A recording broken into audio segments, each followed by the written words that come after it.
Bethany with the Birth and Body podcast. I am a midwife in the DFW area of Texas, and I have a really special guest on here today. She is almost a mother of 8 and has had hospital, birth center, and home birth experiences. So welcome to the show, Jessica. Hi, thank you. Thanks for being willing to come on. Yeah, I'm glad it finally worked out. Yeah, we've been trying for a little while. So I really would just love to talk to you about kind of with this baby planning a Neller home birth, how you kind of went through your pregnancies and how it went from hospital to home. Yeah, just really different experiences. Yeah, so I mean, we would be here forever if I went down each single one individually. But I guess you could say that each one kind of had its own like little red flag for me, like a reason why, like maybe I should have paid more attention, like just from like interventions that maybe weren't explained or just situations where I felt like I had no control. So it just kind of gradually came to, I guess it all led up to like number, I guess it would be 5 when I had my 5th, well, she was my second daughter, but 5th kid in the hospital. Like by the time I got to the hospital, I was like totally, completely ready to have her. Like everything had happened, but my water broke. And I was still like one of those like, but I don't want to feel any pain. I don't want to feel any pain. Not realizing like I was already to the point where it's already happened. Yeah, like the worst of it's over. So I just remember like totally panicking, like still insisting on wanting to have the epidural, which totally did not go how it should have gone. And finally just being like, okay. And this particular time, there was like a nurse that was in the room, and she was actually the nursery nurse. And I remember she was like probably a month behind me. She was like pregnant, and they were like, oh, you can do this naturally. She's done it naturally. I'm like, who in the world does this naturally on purpose? Like, what? No. And so she just kind of like, even though she was supposed to be there for the baby, just became like my support system. I was like, you can do this. You're going to be fine. I'm like, no, I'm not going to be fine.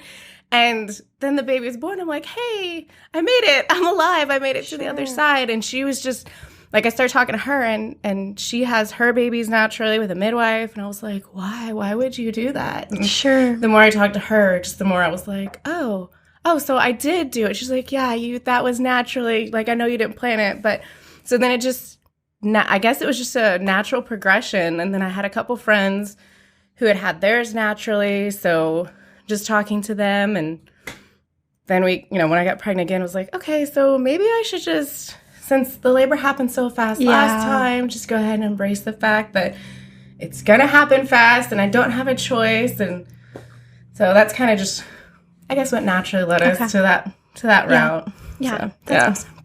So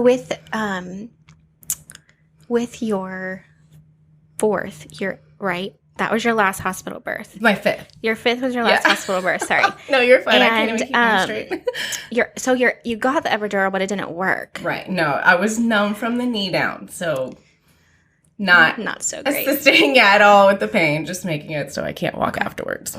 Yeah. And then with Joseph, number 6. Yes. How was that?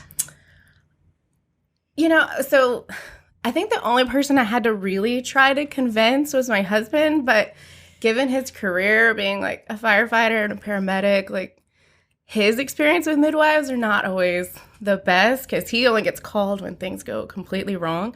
So when I approached him and was like, hey, what do you think about a midwife in natural birth? He's like, no. And I was like, well, can we just at least like go meet them and see what it's like? And it was literally sitting down with you. Like when we left, he was like, okay, if she can do it, I'm comfortable. She seems like she knows what she's doing. So going into that pregnancy, like, I mean, even now, it's like no matter how many kids I have, I still feel like I'm like, I have no idea what I'm doing. I have no idea how to do this. Am I doing this right? Like, am I taking the right stuff? So I still feel like in a lot of ways, I went into his labor and delivery, like, still completely unprepared. Sure. And I know that sounds crazy because, like, you've done this, like 6 times. It's like, no, I didn't know what to expect. And afterwards, it's like the most ridiculous. But it's like afterwards, I remember Becky was, there at my head. And I remember, now keep in mind, I have a lot of little boys. So I was like, Iron Man. Like, I just did that. I am awesome. So that was definitely empowering going into the next one, but it was still like to intentionally do it was like, oh, I don't know, maybe I did the wrong thing. And again, I know at one point I looked at her and was like, why am I doing this without an epidural? Like, this is crazy. But then afterwards, it was such like an empowering feeling. Like I said, I mean, I was in my head essentially, Iron Man. So that's awesome. Yeah. And how, I know with Joseph, your first like intentionally birth center natural birth, it did go a little different than you expected. We all expected like this is it. Her last baby was here in like 2 hours. Like as soon as contractions start, it's gonna be it. And he was the only one that my water spontaneously broke. So I was like, oh no. Like the only reason I didn't like have my baby at home last time was because that didn't happen. So I remember being in a total panic because, my husband's on shift. And I'm like, my water broke. Like we have no time. And then we got to the birth center and we just waited and waited and waited. Yeah. Was it like midnight or something like that? It was like, I feel so bad. Like, woke y'all up and it was like, okay, so now we're just gonna all stare at each other. Yeah. Yeah, and what was it, like 2 p.m. before you finally was like, that's okay. Right. I wish I had that chart to look back on. Oh, yeah, it was. Because I think we all kind of slept. You slept on the stairs. Yeah, that's right, at the birth center. So we monitored baby a little bit, like came in and checked. Hopefully you got a little bit of sleep, probably not much. I mean, yeah. And then did we just have you walking? Yeah. This was how many years ago now? 4. Okay. Yeah. And I was a student, so I'm like, what happened? Yeah. It was okay. It got you walking and just things. Yeah. And I think there was like the awesome like spinning babies inversions that I love so much. So we kind of tortured you a little bit. Yeah, a little bit. But that's okay at that point, whatever it took. Yeah. Because it was doing nothing. We were just sitting there. And I remember being like, oh my gosh, they're going to send me home. Like, because I'm thinking of like the hospital experience. Like, nothing's happening. It's like, okay, go home and come back when it's happening. Yeah. And then it was supposed to be in the tub. And then that didn't work out because he was like, nope, I don't like that. Yeah. Yeah. That was fun. Yeah. Yeah. And then how did you end up deciding on a home birth with Scarlett? Your next one. Yeah, so I think it was just more, I wanted to do the home birth with Joseph, and I completely chickened out because... That's right. Yeah, in my head, I was still like, no, babies aren't supposed to be born at home. Like, even if you use a midwife, it should be somewhere else. Right. I don't know why. But, so then that time I was like, you know what? I don't want to drive when I'm in labor because that's not a lot of fun. And, I just, like, really comfortable at home, and I thought, like, it would be really nice to have a baby and then just get in my bed and, not have to drive home immediately afterwards. And yeah, totally different experience. And I'm an advocate now. Like, just do it at home. Yeah. Yeah. If you can, just do it at home. What things did you like besides obviously not having to drive?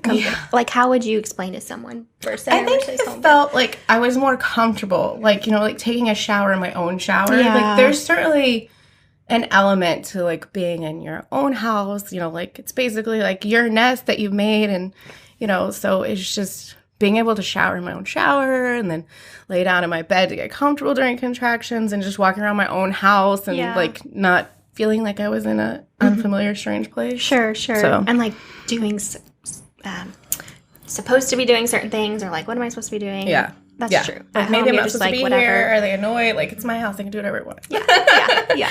That's awesome. Yeah. Do you feel like it progressed differently since you were at your house? Well, she definitely progressed, like, faster than Joseph did because she was like, oh, well, okay, so that was another, like, I had contractions. I was like, oh, it's going to be again. She's going to stall out. And I remember, like, you guys getting there and like you're setting up all your birth tools and I'm like, oh, poor Bethany's in denial. This baby's not coming today. I'm going to be in labor forever. And then I know afterwards, my husband's like, yeah, Bethany was like, she's not going to believe she's in labor probably until she's like pushing. Like she's in such denial. But so I think just being comfortable, like, and sometimes I wonder if maybe with Joseph, like, maybe it was me being, like, trying to control everything too much, that maybe is, like, why he took so long, because I was like, I'm uncomfortable, this is my bed, like, it's supposed to be happening really fast, I mean, natural, oh my God, what am I going to do? Yeah. And with Scarlett, it was just kind of like, okay, I'm at home. There's the tub. There's Bethany's toolkit. Like, this is going to happen. And then it was like, oh, yeah, I think these are the real contractions to like, should I call Bethany? Why aren't you responding? I'm going to call Bethany because you can't respond. Yeah. Yeah. And then what was it like? I think we talked about yesterday. I was in the tub for like maybe 30 minutes. Yeah. Not long at all. Yeah. By the time you got there, she was like, okay, let's do this. Yeah. So that was nice. Yeah. That's awesome. Yeah. I remember, we checked on you, went home for a little bit. Yeah. And then Marcus always knows what this is it. Yeah. So I remember getting there and you came out of your bathroom and I was like, oh, you're definitely in labor. Like just your really face, I was still, everything. Like when you were there, like when you got there the second time, I'm like, oh God, why did he call Bethany? Like it's not even happening yet. Yeah, I was like, we should be filling up the birth pool. Like look at him filling up the birth pool. I'm not having this baby. I know. I was like, Marcus, work on that. And then I think Becky got there. Yeah. Very like you right when you started pushing, I think. Yeah. Like I remember being in the tub and like looking up at her and then being like, oh, this is happening. Yeah. One of the birth like you know it's happening when you guys are like really quiet. Like why is everybody so quiet? Because they're listening and watching. Yeah. Aww. Well, how are you feeling about going into this birth? Thinking like I have it all together, but then probably not. I don't. I think I finally got to a point where, finally, after 8 kids, where I'm like, you know what? I am not in control of anything. And it's uncomfortable. And it's not a lot of fun. But you know what? Like, I'll live and it'll be fine. And you're never going to tell me to do anything that's, so I think I'm a lot more, I mean, I still have moments where I'm like, oh, yeah, this is going to happen. Sure. But I don't think that goes away no matter how, like your first kid, your second kid, your 20th kid. I think there's always like, oh, right. Yeah. This is going to happen. Yeah. So, I think this time around, I'm just more like, okay, well, she's going to come when she wants to come and it's going to happen and it's not going to last forever and I'm going to be fine. And I'm just going to keep really playing in my head like I'm essentially Iron Man, so it'll be fine. Yeah. No, you're going to do great. So planning another home birth with this one. Anything you think you'll want different or just staying flexible? Yeah, no, I don't plan anymore because every time I think I have it, it's just I'm just rolling with the punches, just taking it as it comes. And I mean, ideally, like it went pretty flawlessly last time. Like if she could come and not need so much intervention, like so much help, like going into actual labor, that'd be great. But whatever we have to do to get baby here safely, like I just do whatever Bethany tells me to do. What kind of things do you tend to do in your pregnancy that you feel like help set you up for the birth at least the natural birth? You know, the biggest thing for me would be actually admitting that I don't know it all. I don't have all the answers and just being able to say like, hey, I think I need help because this is not easy. And it's not easy. And I think everybody makes the misconception like, well, you've done this 8 times. Like, you can do this. It's like, no, each pregnancy is completely different. Yeah. Each emotional experience is completely different. I mean, everything is different. Every single one of them has their own individual like pregnancy, labor, delivery story. None of them have been the same. Mm-hmm. So just like, it actually matters what you eat, and it actually matters the supplements you take, and the water thing actually matters. You will notice the difference. So I just really try to stick to like, okay, I'm supposed to eat this, eat like this, drink this much water, take these supplements, like check mark, and then I can do it. And then just, telling somebody you need help when you need, which is probably a huge difference between who I was when I was pregnant with Joseph and who I am now. Because now I'll be like, Bethany, this is what's happening, please. I don't know how to do this part. So, but it helps, like, because otherwise you spend 6 hours on Google and then you... Yeah, it's stressful. Yeah. That's true. Like having someone that you can just ask that's going to give you your options and not freak you out. And that I literally tell all of my friends, are like, well, what would you do? I'm like, don't get on Google. Yeah. Google's not your friend during pregnancy because the only people on Google have had the worst experience possible. They're not. That's why it's on Google. Yes. Talk to your doctor or talk to your midwife. She will not. Yeah. Just call your midwife. Don't get on Google. It's not your friend. Yeah. So. That's true. Yeah. How have you noticed, I know you mentioned like supplements and different things. Was that part of your earlier pregnancies when you planned hospital births, or No. how has it, how do you feel like it makes a difference? It makes a huge difference because, because in the past it was just like, well, take your prenatal vitamin and Right. okay, you're good, right? Like, it's like, I didn't know the importance. I mean, it sounds ridiculous because here I am, I've had 5 kids, and it's like, well, you really need to make sure you're drinking this much water. I'm like, why? Sure. Why does that matter? What I'm not thirsty. Sure. And it's like, it makes a huge difference. Yeah. And just like recovery time and even ease during labor, like, and I'm not going to say everything, like, oh, there's no pain. It's pain free if you take your supplements. That's not what I'm saying. But what I'm saying is, That would be nice. yeah, right, is that it all like works together to help, like, because even, with Joseph, postpartum was not easy, and I was not at all prepared for that. And I think that was the first time I've ever been like, hey, I think I need help. Sure. This is not normal. Yeah. And then just being like, okay, well, try this approach. And I'm like, oh. And I, for the longest, like, honestly, if you had told, like, me with my first one, this would be me now, I'd be like, you're crazy. Nobody has to do all that. Those things don't work. But they do work, and they do help. And it's so much better than just being like, here's a prescription. Like, they help. I don't know. It helps. It does. Yeah. Do you feel like, because I know some of your earlier births weren't easy, postpartums weren't necessarily easy. Yeah. You feel like less interventions and...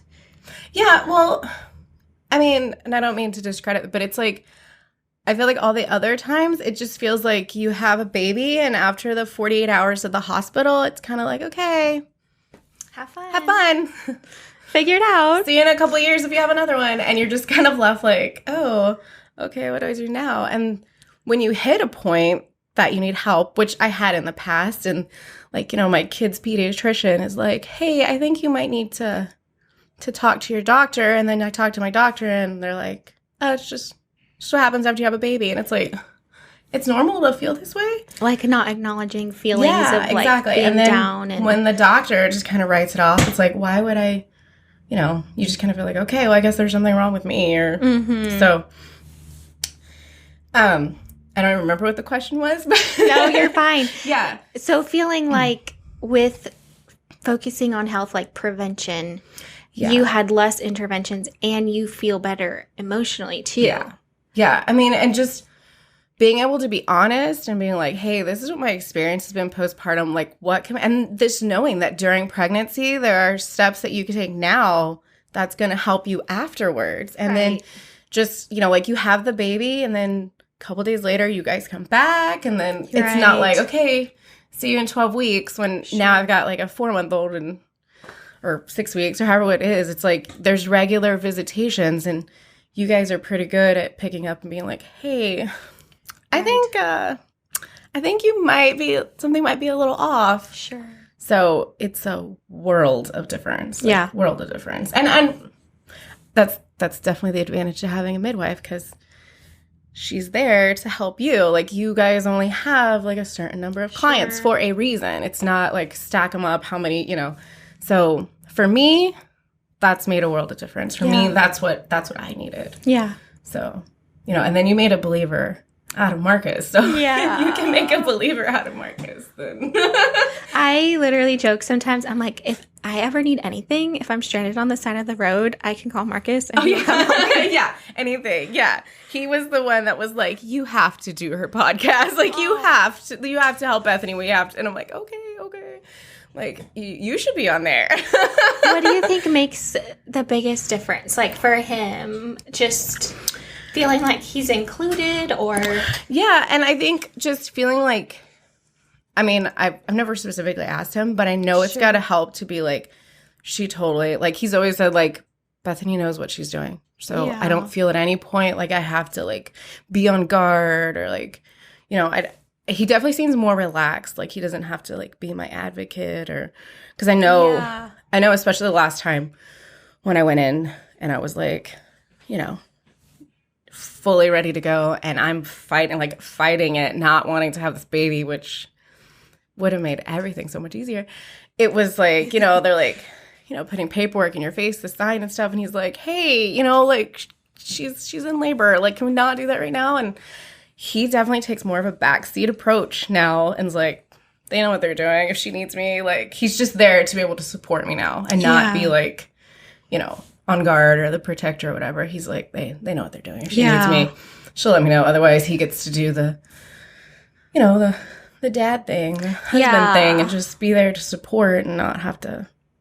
I think that's one of my favorite things about Scarlett's birth was that I could tell he just felt like he could be there for you and not have to worry about, is this happening? Is she okay? Like I could kind of tell he could take off his like paramedic hat and just be your husband and the dad. And that I just loved that. Like that he trusted the team and just didn't have to worry. About getting you somewhere. Or like, she's in pain, like, it stopped. Like, why is this happening? Is this normal? It's like, if Bethany's not freaking out, I don't have to freak out. She's got this. Like, he can enjoy, just be the dad. And he knows I'll listen. When Bethany says stop pushing, I will stop pushing. Like, sweet. Well, I'm so excited to meet this. I know, and I can't believe how close we are. Are you doing anything? I know you just ordered your birth kit, which is super exciting. Feeling ready or? I go back and forth between yay and this is going really fast. That's what we were just counting down last night. It was like, you only have like this amount of shifts before our due date.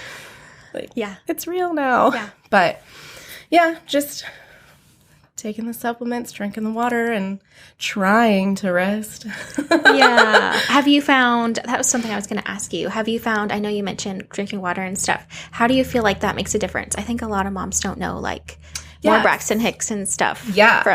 So Braxton Hicks are very real, and they are uncomfortable. And on the days where maybe, like, he's on shift, and, like, maybe I forget to drink my water, I'm like, I cannot relax at night. Like the Braxton Hicks, if I've been really active that day, are more active. And it even affects, I know it sounds crazy, but I feel like it even affects my mood. Like if I stay on top of my, big gallon jug of water and I drink water, I feel like I can handle things a little bit easier. I can rest and relax when it's time to rest and relax. It makes a big there's a huge difference between the days that I don't drink enough water and the days that I drink the amount of water I'm supposed to. I wonder if it's something about, like, just being dehydrated, your hormones being more concentrated, maybe. I don't know. That would be interesting. Because I think that's what it is sometimes in the first trimester. When you're dehydrated, your hormones are like crazy. And it's funny because everybody's like, oh, it's summer, it's so hot. Like, your feet must be swollen. I'm like, no. And like, and I remember in my earlier pregnancies, it was like swollen all the time, everywhere. And now I'm like, no. I mean, like, when my feet get swollen, I'm like, I didn't drink as much water as I was supposed to drink today. It makes a difference all around with everything. That's awesome. It's great when you can see a correlation. I feel like it's hard to do all the things you're supposed to when you don't, when you haven't connected that. So. And it still can be a lot, but, I'm like, it's all for the baby. Like, and it's so temporary and it goes by so fast. So it's not like you're doing these things forever. Just drink the tea. Take the supplements. She'll be here before you know it. That's awesome. Well, any tips you want to give maybe someone who's having their first baby or first natural birth? I guess, like, when you tell people you're going to have a natural birth, it's like people automatically like, you're crazy. And I'm like, no, you're not crazy. Like, people have been having natural birth for centuries. This is not new. And you're not crazy for not wanting to take the interventions and like wanting to do it different than people tell you. And it can be done and it will be done and you'll be fine. And you'll feel like an Avenger at the end. Some people have positive birth affirmations, and I apparently just have Marvel characters. Do whatever you have to do. A midwife friend of mine, she went to this birth, and the woman had, like, Viking women pictures all over where she was laboring, and she would just, like, stare at them with the contractions. I'm like, hey, whatever. Whatever works for you. Wonder Woman, whatever works, because that is how you will feel. Like, I used to say, like, what does it matter? Like, a baby. And it's true. Sometimes things happen and it doesn't matter how your baby gets here. You did it. Yeah. But there was a difference at the end where I was like, yeah, I had a baby naturally. Yeah. Yeah, it does make a difference. And the recovery is so much better naturally. Like, you're talking between having a baby and then being stuck in a hospital bed until they can get a wheelchair, move you to another room, and having a baby, getting up, taking a shower, getting something to eat, and getting in bed. Like, there's a big difference. And if you want to feel like you're in control, then, that's not being able to move is not. You're not going to feel like you're in control. That's true. A lot of people don't realize it takes a while for the epidural to wear off. Hours. Yeah. Yeah, that's true. And then you're just had a baby and you're like, hey, can someone help me get to the bathroom? Like, it's not fun. Yeah. But, yeah. Awesome. Well, thank you for being willing to come on the show and share your stories. Yeah. And we might have to have you back to share this birth story. Yeah, that would be fun. Be like, so I was completely wrong. No.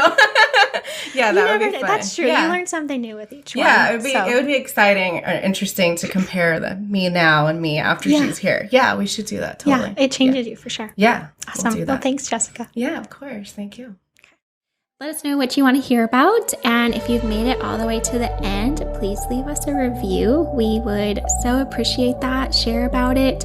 You can find more updates and things like that on my Instagram or Facebook. It's at Bethany Stricker Midwifery on Instagram, Bethany Stricker Midwifery Care on Facebook, and then just BethanyStricker.com for website stuff.